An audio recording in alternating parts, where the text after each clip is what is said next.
মির্জা ফখরুল এতটাই সঠিক পথে এসেছেন, এখন জামাত শিবিরের সুরে কঠিন বক্তব্য দিচ্ছেন। দর্শক, এটা বড় ধরনের প্যারাডাইম শিফট।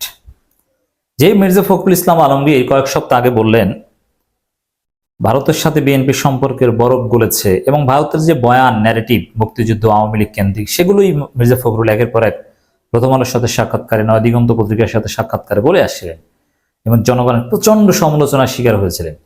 এবং মির্জা ফখরুলকে নিয়ে কিন্তু নানান ট্রল হয়েছে। মির্জা ফখরুলের পদত্যাগ আমরা দাবি করেছি এবং মির্জা ফখরুলও মানসিকভাবে বিপর্যস্ত ছিলেন, যার একটা প্রমাণ আমরা দেখেছি তার এক কর্মীকে থাপ্পড় মারার মধ্য দিয়ে। কিন্তু মির্জা ফখরুল ইসলাম আলমগীর সেই বলয় থেকে বের হয়ে আসতে চাচ্ছেন। অনেকগুলো ভালো কথা বলেছেন, আমরা আলাদাভাবে আলোচনা করেছি।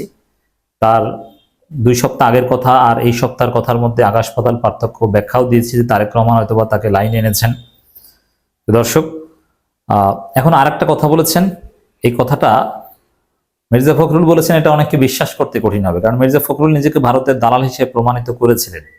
সেই মির্জা ফখরুল এখন বলছেন বাংলাদেশের বিরুদ্ধে প্রচারণা চালাচ্ছে ভারত। মির্জা ফখরুল দেখেন, এর মানে ভারতের বিরুদ্ধে মির্জা ফখরুলকে বলতে বাধ্য হচ্ছে ভারত বাংলাদেশে ট্রাম্প সমর্থকদের গ্রেপ্তার, হিন্দু নির্যাতন সহ নানান বিষয়ে প্রোপাগান্ডা চালাচ্ছে।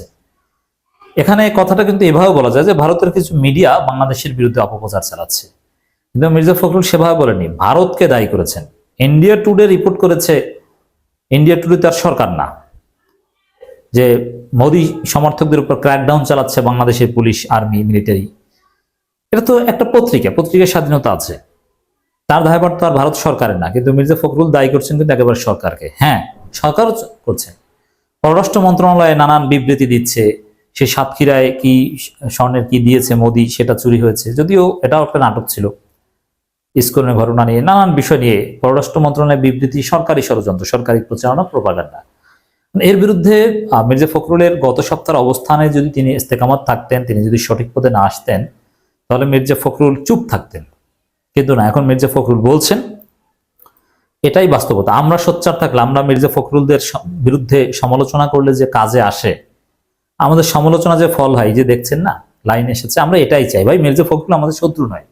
আমরা এক কাতারে আন্দোলন করেছি, মির্জা ফখরুলের নেতৃত্বে আমরা স্লোগান দিয়েছি। কিন্তু ভারতের খপ্পরে পড়লে তখন সেখান থেকে টেনে আনা, প্রয়োজনে কিছু গালাগালি করা, এটা আমাদের দায়িত্ব। সঠিক পথে আসলে আবার তার পিছনে স্লোগান দেওয়া, তাকে ইমাম মানা, এটাও আমাদের উদারতা আছে।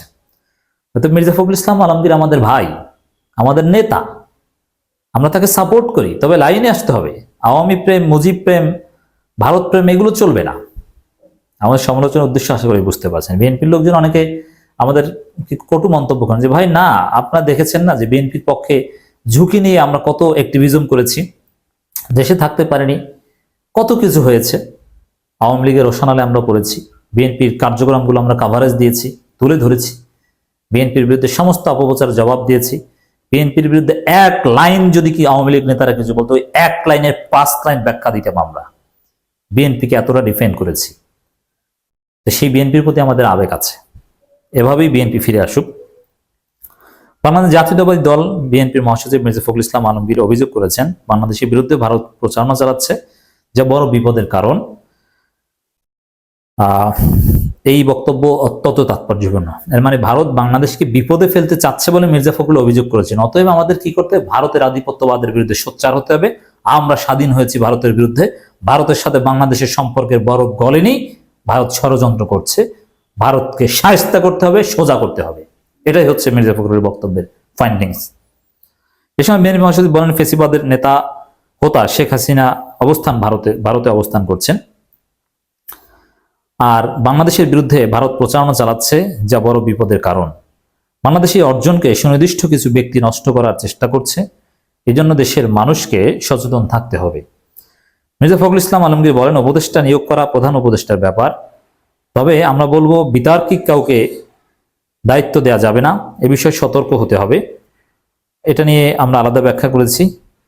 শৃঙ্খলার কথা বলছেন, সহনশীলতার কথা বলছেন, নানান বিষয়ে সরকারকে সময় দেওয়ার কথা বলছেন, সরকারকে সহযোগিতার কথা বলছেন, দ্রুত নির্বাচনের কথা থেকে বের হয়ে বলছেন দ্রুত সংস্কার করা উচিত নয়, সময় লাগবে, যুক্তি সংস্কার করুন, সংস্কার কিছু করুন, সব আবার না, পার্লামেন্টের উপরও ছেড়ে দেন। খুব সহনশীল মাত্রায় কথা বলছেন, এর আগে হুমকি ধামকি সুরে কথা বলতেন। যাই হোক দর্শক, মির্জা ফখরুল এতটা সঠিক পথে আসছেন, আমি ইমপ্রেসড। এভাবে ভারতের আধিপত্যবাদের বিরুদ্ধে যদি মির্জা ফখরুলরা সোচ্চার থাকেন, ভারতের বিরুদ্ধে যদি এই লাইনে কথা বলতে পারেন, তাহলে মির্জা ফখরুল ইসলাম আলমগীররা কিছুতেই আওয়ামী লীগকে রক্ষা, ৭২ সংবিধানকে রক্ষা করার কথা বলবেন না। মূল পয়েন্ট ভারত, ভারত বিরোধিতা ঠিক তো সব ঠিক।